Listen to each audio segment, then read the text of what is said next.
William Rory Gallagher was an Irish blues rock multi-instrumentalist, songwriter, and band leader. Born in Ballyshannon, County Donegal, and raised in Cork, Gallagher recorded solo albums throughout the 1970s and 1980s, after forming the band Taste during the late 1960s. He was a talented guitarist known for his charismatic performances and dedication to his craft. Gallagher's albums have sold in excess of 30 million copies worldwide. Gallagher received a liver transplant in 1995, but died of complications later that year in London, UK at the age of 47. Biography: Gallagher was born in Ballyshannon, County Donegal in 1948. His father Daniel was employed by the Irish Electricity Supply Board, who were constructing a hydroelectric power plant on the Erne River above the town. The family moved, first to Derry City, where his younger brother Darcube Nall was born in 1949, and then Monica and the two boys moved to Cork, where the brothers were raised. Rory attended North Monastery School. Daniel Gallagher had played the accordion and sang with the Tyrone Seal Band whilst in Donegal. Their mother Monica was a singer and acted with the Abbey Players in Ballyshannon. The theatre in Ballyshannon where Monica once acted is now called the Rory Gallagher Theatre. Both sons were musically inclined and encouraged by their parents. At age 9, Gallagher received his first guitar from them. He built on his burgeoning ability on ukulele in teaching himself to play the guitar and perform at minor functions. After winning a talent contest when he was 12, Gallagher began performing in his adolescence with both his acoustic guitar and an electric guitar he bought with his prize money. However, it was his purchase 3 years later of a 1961 Fender Stratocaster for £100 that became his primary instrument and most associated with him for the span of his lifetime. Gallagher was initially attracted to skiffle after hearing Lonnie Donegan on the radio. Donegan frequently covered blues and folk performers from the United States. He relied entirely on radio programs and television. Occasionally, the BBC would play some blues numbers, and he slowly found some songbooks for guitar, where he found the names of the actual composers of blues pieces. While still in school, playing songs by Buddy Holly and Eddie Cochran, he discovered his greatest influence in Muddy Waters. He began experimenting with folk, blues, and rock music. Unable to find or afford record albums, Gallagher stayed up late to hear Radio Luxembourg and AFN, where the radio brought him his only exposure to the actual songwriters and musicians whose music moved him most. Influences he discovered, and cited as he progressed, included Woody Guthrie, Big Bill Broonzy, and Lead Belly. Initially, Gallagher struck out after just an acoustic sound. Singing and later using a brace for his harmonica, Gallagher taught himself to play slide guitar. Further, throughout the next few years of his musical development, Gallagher began learning to play alto saxophone, bass, mandolin, banjo, and the choral sitar with varying degrees of proficiency. By his mid-teens, he began experimenting heavily with different blues styles. Gallagher began playing after school with Irish show bands, while still a young teenager. In 1963, he joined one named Fontana, a sextet playing the popular hit songs of the day. The band toured Ireland and the United Kingdom, earning the money for the payments that were due on his Stratocaster guitar.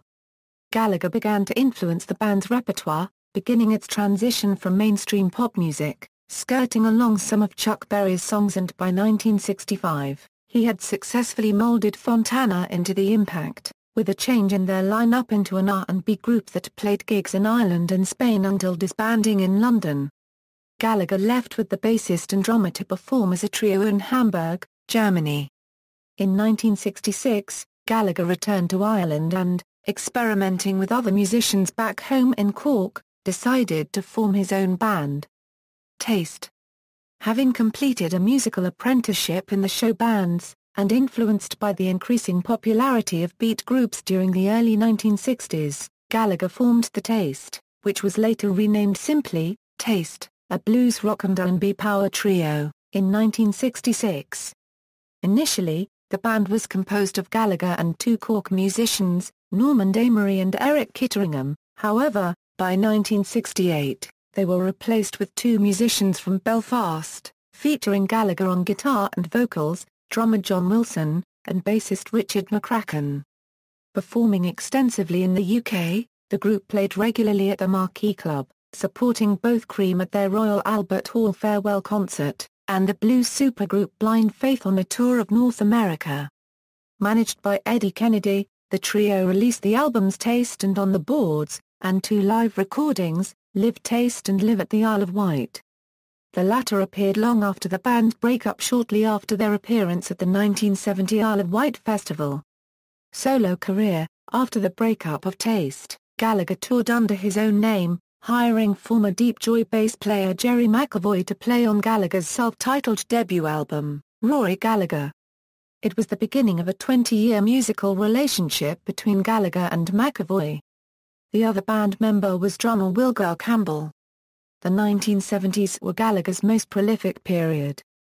He produced 10 albums in that decade, including 2 live albums. Live in Europe and Irish Tour 74. November 1971 saw the release of the album Deuce.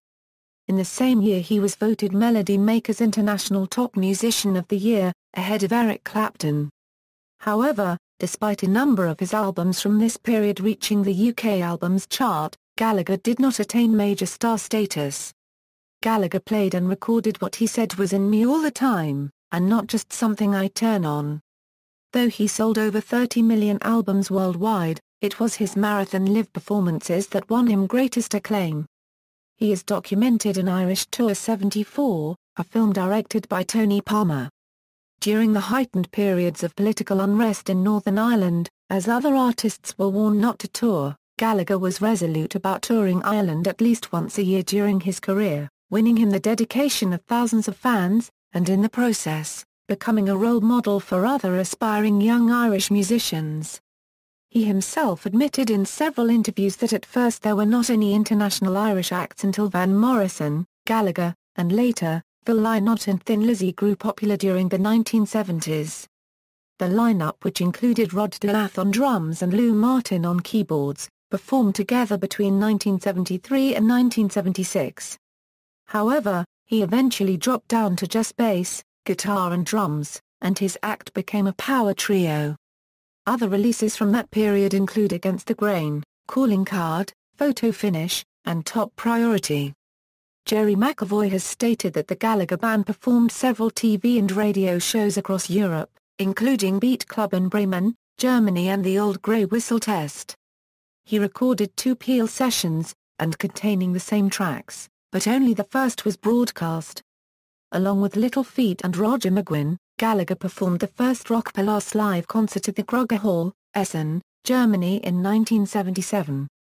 Gallagher collaborated with Jerry Lee Lewis and Muddy Waters on their respective London sessions in the mid-1970s. He played on Lonnie Donegan's final album. He was David Coverdale's second choice to replace Ritchie Blackmore in Deep Purple. Gallagher chose to perform in his own band. In the 1980s he continued recording, producing Jinx, Defender, and Fresh Evidence. After Fresh Evidence, he embarked on a tour of the United States. In addition he played with Box of Frogs, a band formed in 1983 by former members of the Yardbirds. Becoming obsessive over details and plagued by self-doubt, Gallagher nevertheless retained a loyal fan base. During this period he stated, "I agonize too much." Notes from San Francisco, an album of unreleased studio tracks and a San Francisco 1979 concert, was released in May 2011.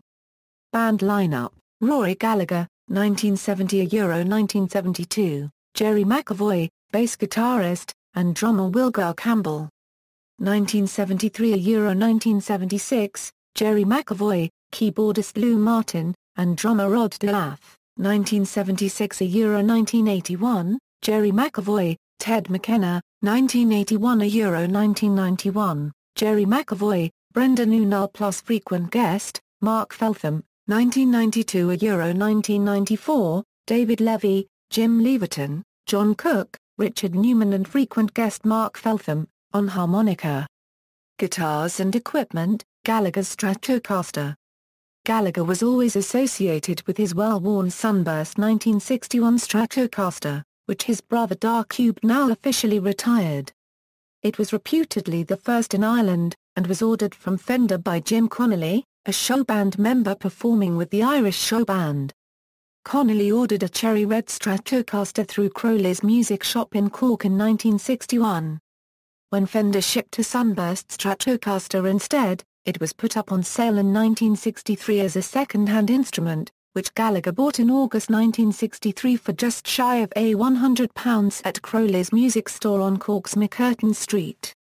Speaking about Gallagher's purchase of the famous Stratocaster, his brother Darcube Nall recalled, his dream ambition was to have a guitar like Buddy Holly. This Stratocaster was in the store as a used instrument. It was £100. In today's money you couldn't even compare. You might as well say it was £1 million.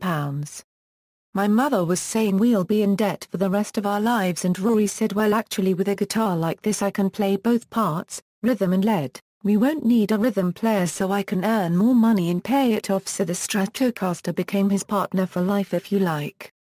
The guitar was extensively modified by Gallagher. The tuning pegs are odd, and all of these have been found to be replacements. Second, it is thought that the nut has been replaced and interchanged a number of times. Third, the scratch plate was changed during Gallagher's time with Taste. The pickups none of which are original were also changed. The final modification was that of the wiring. Gallagher disconnected the bottom tone pot and rewired it so he had just a master tone control along with the master volume control. He installed a 5-way selector switch in place of the vintage 3-way one. The most notable effect that the years of touring have had on the guitar is the almost complete removal of its original sunburst finish. Although the Strat was left abandoned in a rainy ditch for days after being stolen from the back of a tour van in Dublin, this is not believed to have caused any ill effect. All of the wear was caused by Rory's playing, not misuse. A borrowed Telecaster was also stolen at the same time but never recovered. When the Strat was recovered after 2 weeks, Gallagher swore he would never sell it or paint it after that. It also had a period of time of having a replacement neck, with the original neck bowing due to the amount of moisture it absorbed during continuous touring. The neck was taken off and left to settle, and was eventually reunited with the Strat after returning to its correct shape. Other quirks include a hump in the scratch plate which moves the neck pickup closer to the neck on the bass side, and a replacement of all of the pickups, though this replacement was due to damage rather than the perception of eternal inadequacy. One final point of interest is that one of the clay double dot inlays at the 12th fret fell out and was replaced with a plastic one, which is why it is whiter than the other clay inlays. On Friday the 21st and Saturday 22nd October 2011, Rory's brother Darcube Nall brought the guitar out of retirement to allow Joe Bonamassa to perform with it on his 2 nights at the London Hammersmith Apollo. Bonamassa opened both nights' performances with his rendition of Cradle Rock using Rory's Stratocaster. Photos and video of the performance can be seen on the official Rory Gallagher website. Patrick Egel JS Berlin Legend Electric Guitar. In April 2014, one of the last guitars owned by Gallagher, a Patrick Egel JS Berlin Legend, was put up for auction in Cumbria, England. Custom built for Gallagher, the guitar was placed for auction by one of his close friends to whom it was given after his death. On April 11 it was sold for £25,000. Amplifiers and effects. Gallagher used various makes and models of amplifiers during his career. In general, however, he preferred smaller combo amplifiers to the larger, more powerful stacks popular with rock and hard rock guitarists. To make up for the relative lack of power on stage, he would often link several different combo amps together. When Gallagher was with Taste, he used a single Vox AC30 with a Dallas Rangemaster treble booster plugged into the normal input. Examples of the sound can be heard on the Taste albums, as well as the album Live in Europe. Brian May, of the band Queen, has admitted in interviews that as a young man, he was inspired to use a Vox AC30 and treble booster setup after meeting Gallagher and asking him how he got his sound. The British company, Flynn Amps, now makes a Rory Gallagher signature Hawk treble booster pedal based on Gallagher's original unit. Gallagher also used Ibanez tube screamers, an MX Adina comp, and various Boss effects, often using a flanger and octaver. In the early to mid-1970s, Gallagher began to use Fender amplifiers in conjunction with a Hawk booster, most notably a Bassman and a Twin, both 1950s vintage. An example of the sound can be heard on the Irish Tour '74 album. He also had a Fender concert amplifier. In the mid to late 1970s, when Gallagher was moving towards a hard rock sound, he experimented with Ampeg VT40 and VT22 amps. He also began using Marshall combos. During this period and beyond, Gallagher used different combinations of amps on stage to achieve more power and to blend the tonal characteristics of different amps, including orange amplification. On the introduction of the Boss ME5 all-in-one floor-based effects unit, Rory was known to have been an early adopter and used it readily for his live work up until his death in mid-90s. Not that well known as his use of various German amplifiers. He used Stramp 2100 amps, which can be seen in his appearances on the German Beat Club program. Another company that hand-built amplifiers for Gallagher was PCL Vintage Amp. The company is located in St. Wendel in the Salon, and they still produce high-quality audio and guitar equipment. Death. In the later years of his life, Gallagher developed a phobia of flying. To overcome this, he received a prescription for a powerful sedative. This medication, combined with his alcohol use, resulted in severe liver damage. Despite this, he continued touring. By the time of his final performance on January 10, 1995 in the Netherlands, he was visibly sick and the tour had to be cancelled. Gallagher was admitted to King's College Hospital in London in March 1995, and it was only then that the extent of his ill health became apparent. His liver was failing and the doctors determined that in spite of his young age, a liver transplant was the only possible course of action.